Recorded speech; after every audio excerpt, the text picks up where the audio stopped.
We've all been there, right? That sudden burst of motivation, that feeling that this time is going to be different.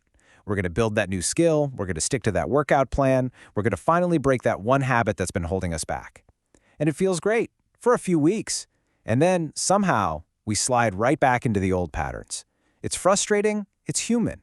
But what if I told you the problem isn't your willpower? What if it's the blueprint you're using? Let's dive in. Look at this number.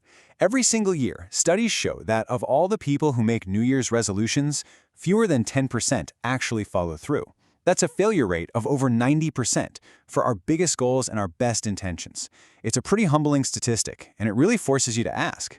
You know, our first instinct is always to blame ourselves. We think, if only I was more disciplined, or I guess I just don't have enough self-control.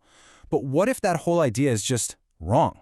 What if willpower isn't the magic ingredient we've all been told it is? And this is the game-changing idea from James Clear, the author of the massive bestseller Atomic Habits. He makes this incredible point. People who succeed and people who fail, they often have the exact same goals. The difference isn't the goal itself, it's the system they have in place, the architecture of their daily lives that either supports them or lets them fail. So let's just reframe this whole thing. Right now, this is not a moral failing, it's not a character flaw, it's an engineering problem. So if you've ever struggled to change your habits, you are not broken. The problem isn't you. The problem is your system. To build a better life, you need a better blueprint.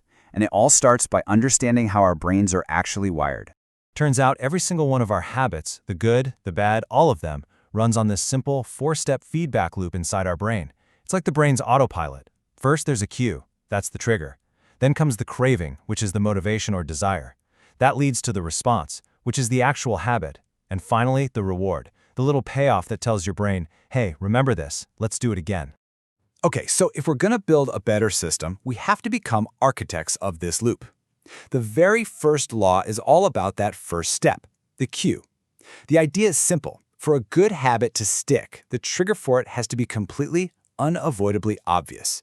You know, our environment is kind of like this invisible hand shaping everything we do. There was this amazing study in a hospital cafeteria where they changed nothing, except they put bottles of water in more places. Sales of water shot up by over 25%. The better choice was just made more obvious. And to break a bad habit, you just flip it. Make the cues for it invisible. If you don't see it, you're a lot less likely to do it. So how do we actually put this into practice? Two amazing strategies. First, design your environment. Want to read more? Don't put the book on a shelf. Leave it on your pillow. Second, something called habit stacking. This is brilliant. You just link the new habit you want to start with one you already do automatically. The formula is, after my current habit, I will do my new habit. So, after I make my coffee in the morning, I will meditate for 1 minute. Your coffee becomes the obvious cue. All right, on to the second lever we can pull, the craving. The more attractive an action seems, the more likely we are to want to do it. We can actually engineer this. We can make our brains want to do the hard things. And honestly, so much of this comes down to a simple change in perspective. Instead of saying, I have to go for a run, try reframing it. Tell yourself, I get to build my endurance. I get to clear my head. See that? You're changing the story you tell yourself. You're turning a chore into an opportunity. Law number 3 gets right to the heart of the matter, the response. Look, all of us, we're fundamentally wired to follow the path of least resistance. It's called the law of least effort. Our brains want to conserve energy, so to build good habits, we have to make them the easiest possible choice. Think about it. If you want to go to the gym in the morning, lay out your workout clothes the night before. Boom, you just removed a step, a point of friction. Want to watch less TV? On the flip side, add friction. Unplug the TV after you use it and put the remote in another room. Suddenly, turning it on requires way more effort. And this brings us to one of the most powerful techniques of all, the 2-minute rule. Here's the deal. When you're starting a new habit, it should take less than 2 minutes to do.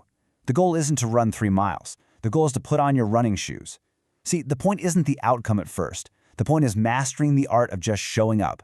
A habit has to be established before it can ever be improved. Okay, and finally, we have to close the loop. We have to hit that 4th step, the reward. For our brain to want to repeat a behavior, it has to feel good. And here's the tricky part. Our brains are wired for immediate gratification. They care way more about a reward now than a reward later. This last law makes sure the whole loop sticks. So, the long-term reward for working out is good health, but that's months away. Your brain doesn't care about that right now. It needs something immediate. So here it is, the cardinal rule of changing your behavior.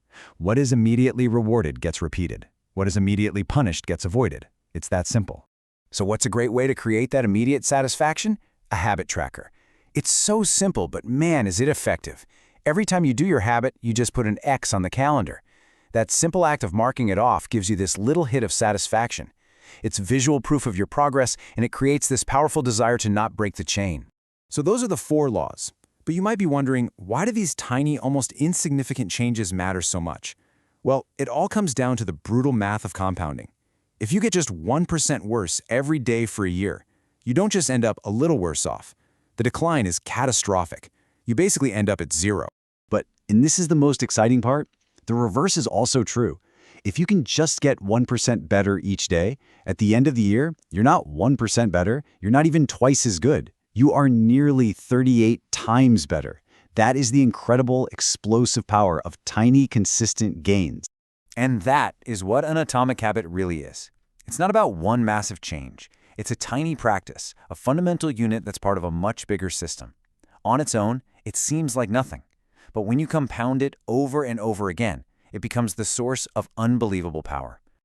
But there's a level that's even deeper than the 4 laws. Real, lasting change happens on 3 different layers. Most of us focus on the first layer, outcomes. That's what we get.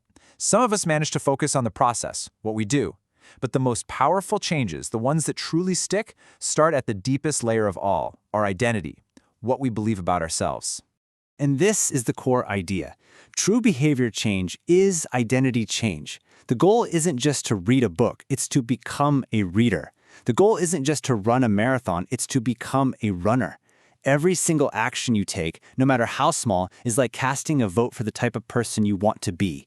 You're proving your new identity to yourself, one small win at a time. So what this all means is that this framework, it's really an invitation. It's a call to stop being just a consumer of your circumstances and to become the architect of your world, to consciously and deliberately design your habits, your environment, and ultimately your own identity.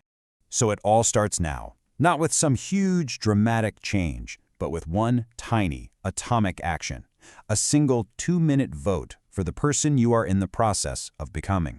The real question isn't just what you want to achieve, it's who do you want to be?